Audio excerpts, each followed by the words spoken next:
Today we're gonna make caramelized Zucca Mantovana soup. So what Zucca Mantovana is, it's a pumpkin from Mantova in northern Italy.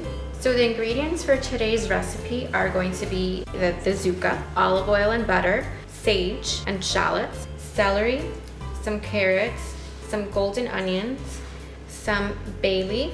You cut it open and you use a spoon to take out the pulp.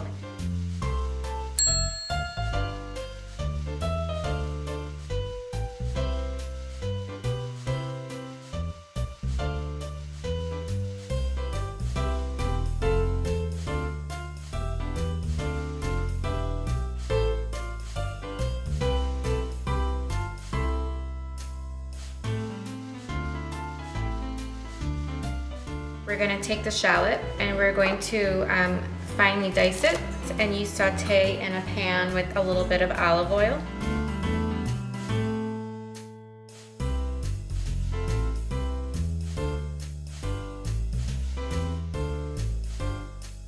Once all the ingredients are in, we'll Vitamix it, and the reason we're doing that is to keep all the nutrients that we've just roasted and get like a really nice creamy texture. So once you've Vitamixed the roasted Zucca Mantovana, we'll now ladle that into warm bowls, and we're gonna finish the soup by adding some croutons, and we'll add some of the pumpkin seeds, and you can enjoy.